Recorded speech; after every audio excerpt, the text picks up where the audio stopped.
Tervetuloa taas IHMO Talks podcastin pariin. Tänään minulla on ilo ja kunnia haastatella nopeasti erittäin mielenkiintoista musiikkialan toimijaa. Tämä kyseinen herra tunnetaan solistina, kamarimuusikkona ja erityisesti myös pedagogina. Hänet tunnetaan pianistina, joka on opettanut monia suomalaisia pianisteja, ja hän tulee tuolta Moskovasta. Hän syntyi vuonna 1950 moskovalaiseen muusikkoperheeseen ja hänen isänsä opetti hänelle pianonsoittoa. Sen jälkeen hän opiskeli Tchaikovsky-konservatoriossa ja valmistui sieltä sitten vuonna 1973. Ja tämän jälkeen hän toimi sitten Gnezhnihin konservatoriossa noin 5 vuoden ajan. Vuonna 1979 hän voitti yhdessä Pavel Vernikovin kanssa Münchenin kansainvälisen kilpailun sekä Firenzen kamarimusiikkikilpailun. Samoihin aikoihin hän piti noin 300 konserttia solistina ja duona kuuluisan viulistin Marina Kozolupovan kanssa. Ja oli osa kuuluisaa Tchaikovsky-trioa. Vuodesta 1980 lähtien hän omisti aikansa enemmän opettamiselle ja hänet tunnetaankin arvostettuna pedagogina. Kyseinen vieras on pitänyt mestarikurssia ympäri Eurooppaa, esimerkiksi Italiassa, Ranskassa, Suomessa, Yhdysvalloissa myös sekä Japanissa ja Etelä-Koreassa. Hän on myös perustanut lukuisia kamarimusiikkifestivaaleja ja on koko ajan jatkuvasti erilaisten kansainvälisten soittokilpailujen lautakunnissa. Hän on tehnyt lukuisia äänityksiä ja sävellyksiäkin on tullut tehtyä. Hänen taiteilijapersonansa on vaikuttanut muun muassa tämmöiset vahvat legendaariset venäläispianistit, kuten Richter ja Glilers ja Rubinstein. Konstantin Bogino, did I pronounce it right? Yeah. You're just right. It's very interesting what you did say. Okay. I don't speak Finnish, but I understood everything. Okay, everything. I need to say, yeah. And I remember now many things about my life, Okay. That you say, yeah. Yes, which okay. I maybe forgot, just in years. Welcome to East Helsinki Music Institute and our podcast. First of all, thank you for sparing some of your time for this. It's a privilege to interview you. Maybe you recognized something from my introduction, some words and maybe some absolutely. names from your history. But aside those, I would like to start with an obvious question. I'm a trumpet teacher myself, as the media producer of IHMO as well. So please, tell me what's so interesting about the piano. With the piano, generally? In general. No, you see, there are many music instruments. Of course, every instrument is one word, for itself. Yeah, but of course, piano is something special because of possibilities which give this instrument. It's not by case so many people studying piano and so many music amateur playing just piano, because in piano you can play music written for every instrument, and then there is possibility to transform sound of piano with help of pedals, with different things. You can transform it. It can be symphonic orchestra on violin or something who sings. So for these possibilities of pianoforte is so popular. Okay. What I understood was that you started to play the piano quite young. Is it true? Exactly. Yeah. And your dad was your first teacher, right? Yeah. No, this is this is familiar tradition. I'm I think some number 4 generation of musicians in my family.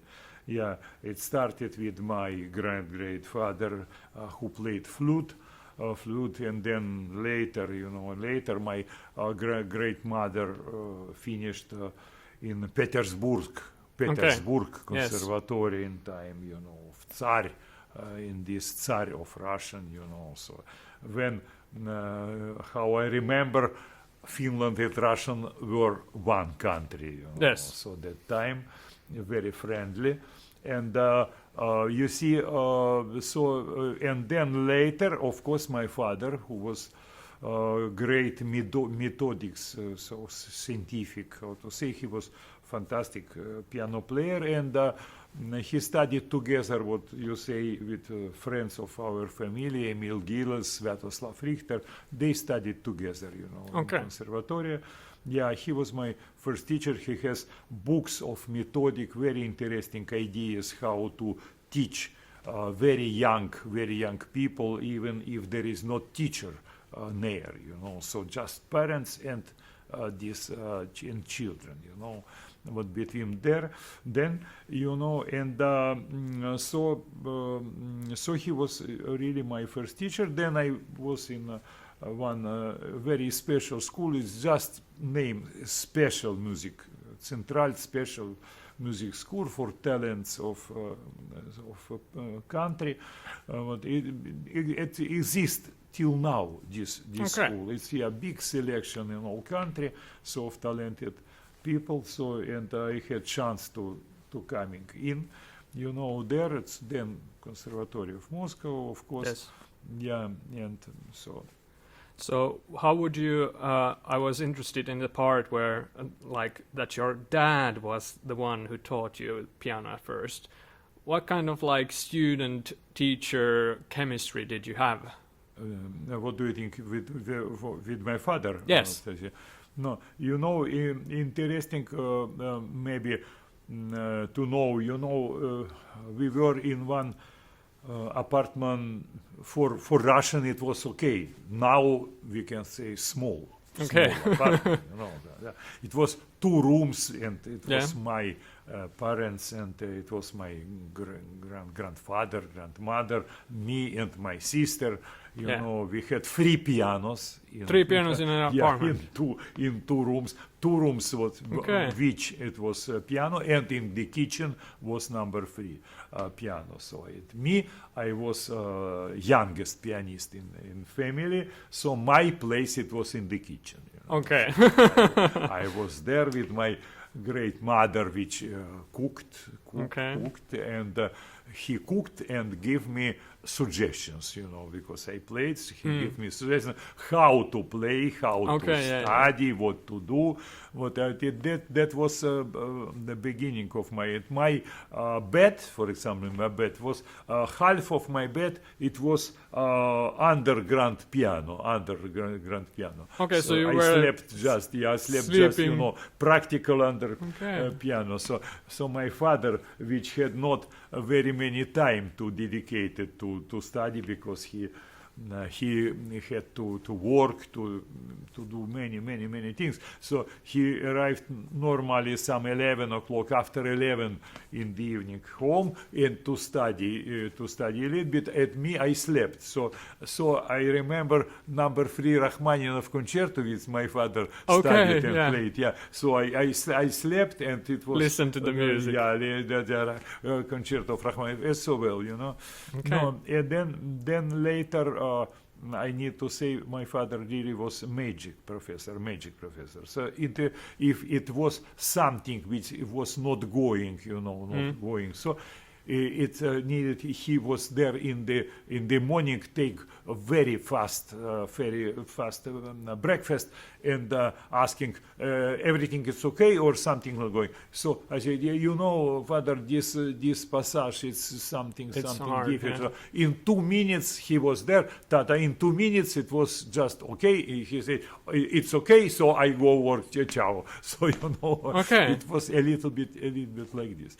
But it was interesting too, because he had one special class in one conservatory of Moscow with children. He just select children normally professor select some talented people, to teach, to have pleasure, have result. But my father opposite. He selected just worst student who had problems, who was difficult, and so to teach with them, to try his ideas of methodic, how it's going, because with talented people it's not very difficult to take progress, so it's of course very responsible work, very responsible. Somebody thinks, this has a talented class, so this is going really without well, him, this is going. No, it's not. So of course it needs very many care, these talented people, and sometimes it's just more work than with normal children. It's just to dedicate it, very much responsible. But with these people who had problems, my father just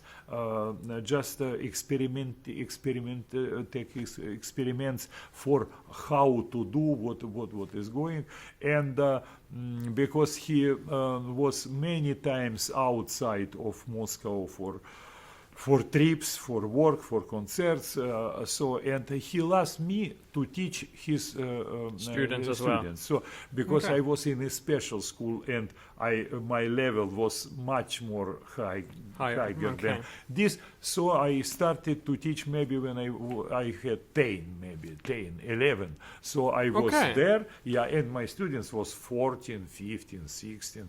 So and I was small, so they were big, but I was teacher. So I interesting. Yeah, that's so from very young days. So you have taught older kids already at age 10. Of course.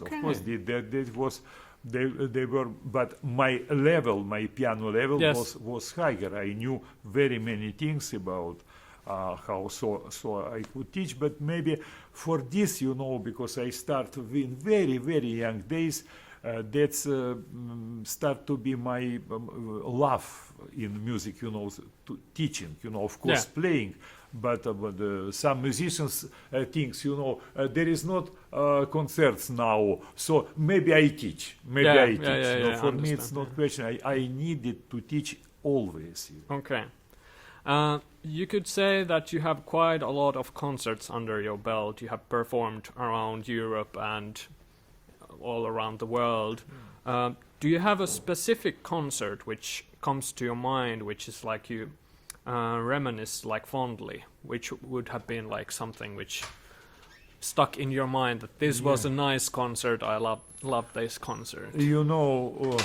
Some, I cannot say one concert, but some concerts, of course, I remember very good. One time because of music I played, one time because of cities or countries, one time of, for example, concerts I played in La Scala, Teatro La Scala, Milano. I remember forever, for ambient of this beautiful theater and unbelievable, unique, I think this one in the word acoustic of this theater, it's something. Some like this was Theater La Fenice in Venice too. I played there before renovation. It was big renovation one time because of fire. I was there, but I played before, and I need to say it's similar of La Scala. These two theaters, Italian, it's something unbelievable. Then, of course, I remember very well some concertos with orchestra, because it's a big thing for a pianist. Fast, something special. I played a lot. Second Brahms concerto, for example, it was my love concerto, and number 4 of Rachmaninoff, maybe these two concertos, so many times and in many places. And then, of course, I remember not only concertos, but some festivals, Yes. And this maybe it's can interest you. Of course, one is special, absolutely special festival, which is going through my life, 40 years, some like this. And can I ask this, because I think I know what you're talking about. Yeah. Is it the IHMO music festival? Exactly. Yeah. You got informated. Of course. Yeah. It's IHMO festival, which I start to be there with artistic director. Absolutely outstanding. This is artistic director, Mr. Seppo Kimanen, and who had revolutionary ideas, just ideas how to do, what to do, and this festival, how it was in time of Mr. Kimanen. Of course, it was something special. It was, one big musical family, people who thinks, who told so the same thing, the same thing about music, how to do music. It was very many seriously, very deep, profound. Deep music exhibitions, but it was very many humoristic things I remember for all my life. So the atmosphere of festival of IHMO I never met in other places in the world. Of course, it was changed then, and unfortunately, Mr. Kimanen was going out of festival. Then it was, of course, Vladimir Mendelssohn, other one unbelievable musician and composer. And but now it's coming young generation. Face of festival now it's some modern festival. So it has changed a bit from the early days. Yeah, of course, because of people. People change, audition change, our world change. This is normal. We cannot say it was good and now it's not good. It's different. Yeah. Talking about music festivals, apparently you have also founded quite many music festivals yourself. Yeah. Talk me through about this hobby of yours. Yeah, you see, this is how to say this was idea a little bit a different idea of today people doing festival. Unfortunately, in music it's coming now very many idea of business. Yes. Maybe not unfortunately. Maybe it's natural. I don't know. But it's like this. In our times, we did not talk about the business. Some business, music business. How to say? We invited somebody here. They invited us in other place, and so we created some. We just had pleasure to play together, and we didn't talk about this. For this, we just me and my friends of Tchaikovsky trio, and with help, of course, of Mr. Kimanen and other friends, we built many festivals in Italy, in Croatian. It was beautiful chamber festival in Dubrovnik. Many years, and many friends, many audition was coming there just to assist it. Performance. So this then what in Italy was Portogruaro, famous place. Now it's going always. Now it's very big festival with many orchestras there. And so in our time it was not so many orchestras. It was just chamber music festival, and we played between us. You see, it was beautiful musicians like Patrick Galois, flute player, so Karin Georgian, Natalia Gutman, Oleg Kagan. So it was really top of world music. But it was important that we were all of us friends. Yeah. We didn't talk about money, about some it was promotional. It was just to say, come to play this and this and this. It was Schubert, Brahms. How I can say, Mr. Kimanen one time said very very clever thing that in his festival he thought about IHMO. he doesn't need big name stars, stars, music stars, because one Mozart or Schubert or Brahms, bigger stars than some musician. So the music is the main thing. This is main idea. It's an imperative rhythm. Tam pam pam.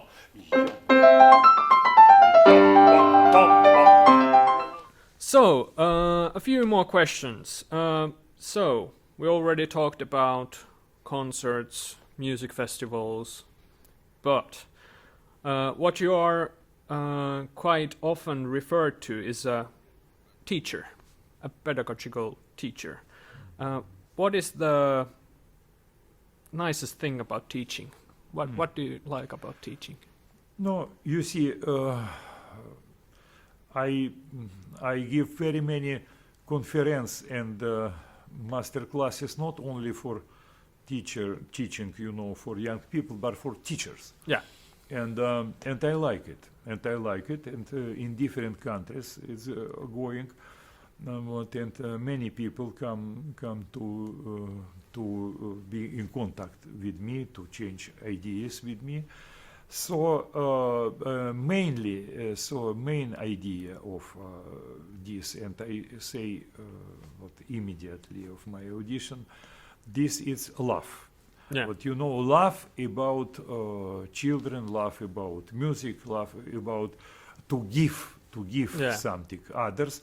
But that is mostly important thing. When they say, when they ask methodic, what is more important, to take fingers like that or to go like this or to this? I say no. This is later, after. Yeah. Love. If you have you love your children, students, you love this work, so it will be found way for resolution for everything. Yeah. But this and you see, and for me it was this.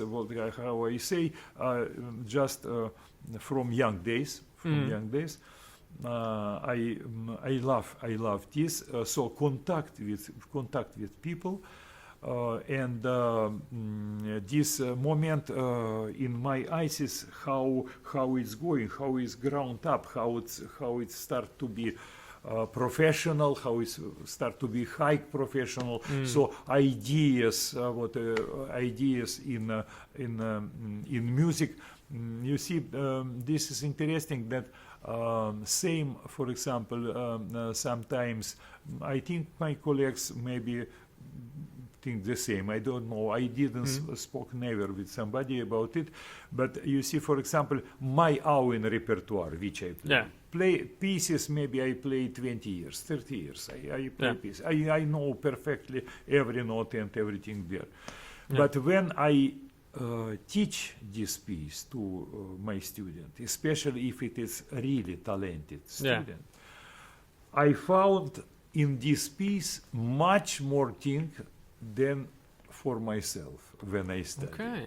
Just going together in deep in idea of author with one talented musician who is there, I open for me every time very, very, very many new things.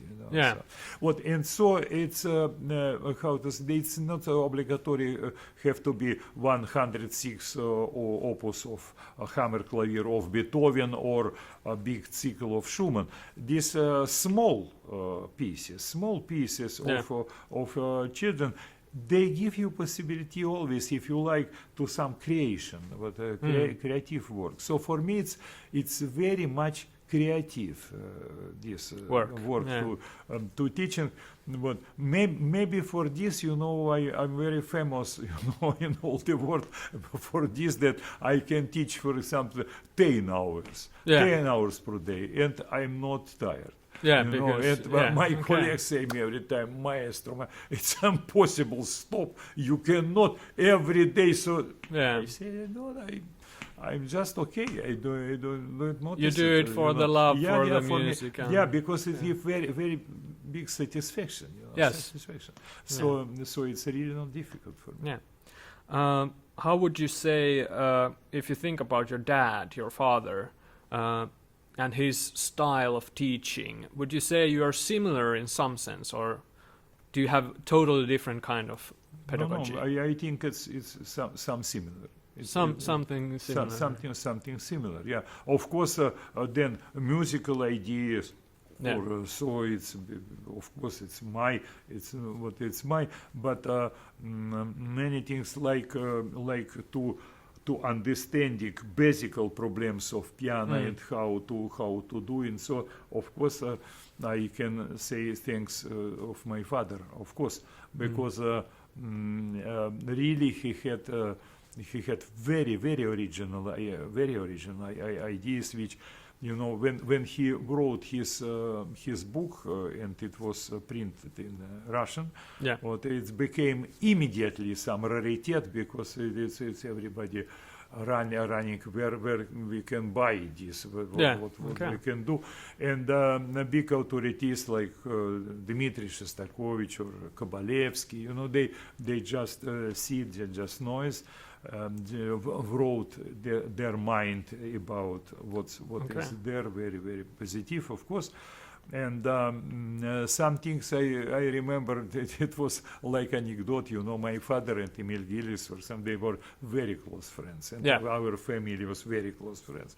So, and they was many times together, going for concerts of Gillis, of so Emil Grigorьevich, one time he said, my father said me, one time he said, it was a little bit time, he said, Zhora, because he was Georgi, my father, Georgi, friends took him Zhora, you know, like small name. He said, Zhora, what you write every time? What you write there every time? What are you writing? Show me. For example, you know what in this passage of octaves, I a little bit tired my hand. What I need to do? So my father said, Mila, because Emil Grigorьevich, you know, so what they say Mila, you know, like so Mila. But try this, like this. They you say, Emil Grigorьevich said, oh, this is good. This works. Thank you very much. You know, the greatest maybe pianist, one of the greatest pianists in the world. You know, but everybody needs some help. Yeah. And my father really had unbelievable ideas. So I use very much. You use his like techniques, how to solve problems. Very much. So what I gathered now. So you actually met Dmitry Shostakovich and these other famous Russian pianists when you were a child? Yeah.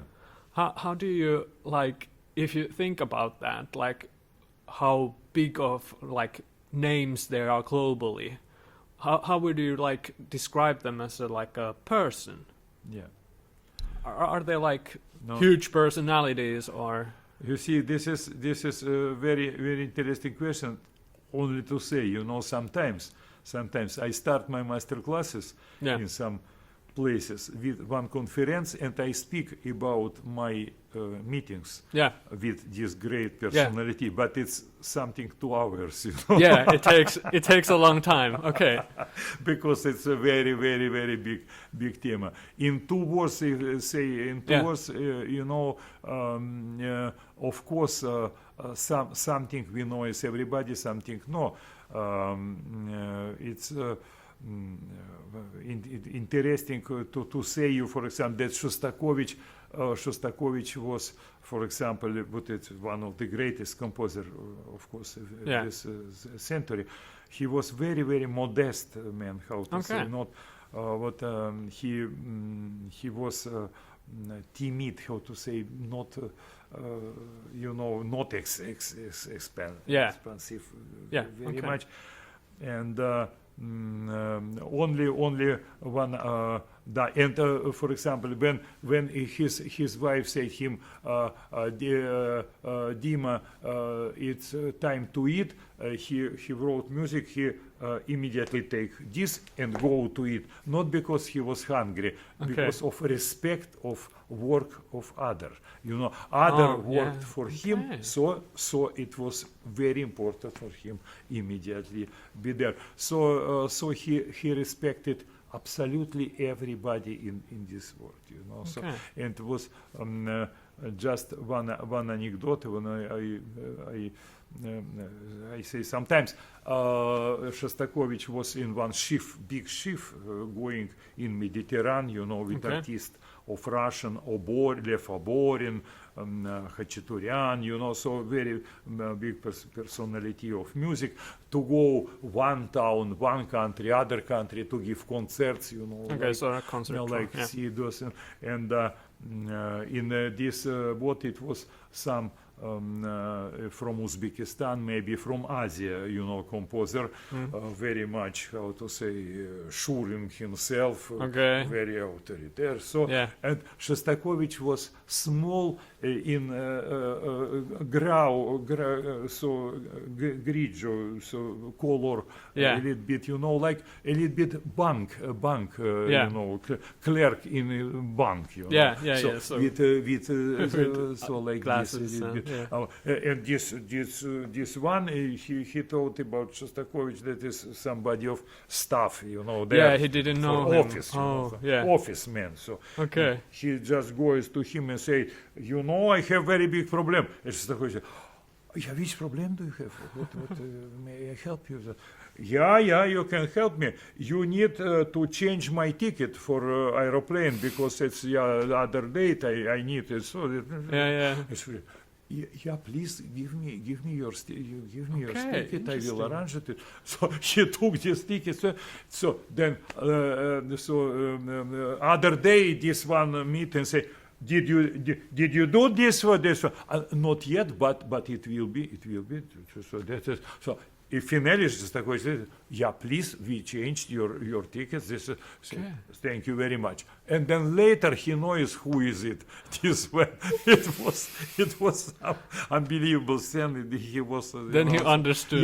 But it was kind of, for example, just the others, Gilels was a person who could speak in, so some blogs, some stories about, for hours. And if in table was 20 person, everybody was, listening, without to hurt him, Gilles just liked, so to be, So he was artist, all moment of the life. Richter was, of course, two artists in every moment of his life, but other kind.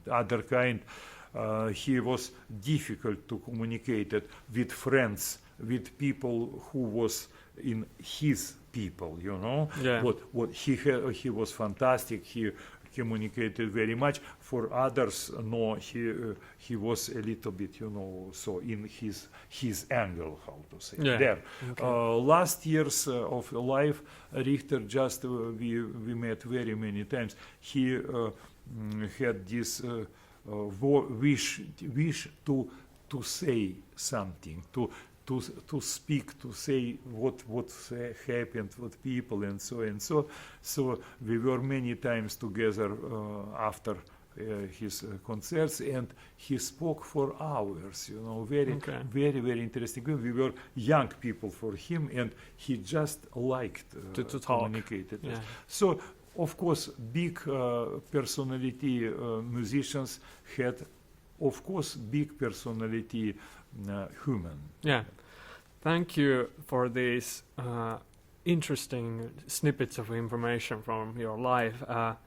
I have just one more question left, and that would be, what kind of tips or pointers would you give to a young pianist player who are tip of playing? What you should do to get into the profession of a pianist player? No, you see, this is not me said that talent, how many just small per 100 talent it's need, how many per 100 work. Yes. Work, passion, and so for to be then something. No, this is not only for piano playing or for every activity. For young people, my suggestion, when I don't say for small people from the beginning and later, of course, universal suggestion is thinking about music, about what is this in, you know, not so many how, but what is it? Yes. Yeah. What? So because if you know good what you like result, so you will found how to do. If you don't know, you cannot found. And of course, to go in deep, more and more deep in idea of author. Well, not so many our fantasies, but author's ideas. Well, and if people musicians has some fantasies, this is very good if they have association, fantasies, different. So, but important that it's going not opposite of author's ideas. Yeah. Thank you for this interview. I will cherish this real moment of ours. I wish you a really good day today here at IHMO, and lots of nice students and so on. And yeah, thank you. Thank you. Thank you. Thank you. From here,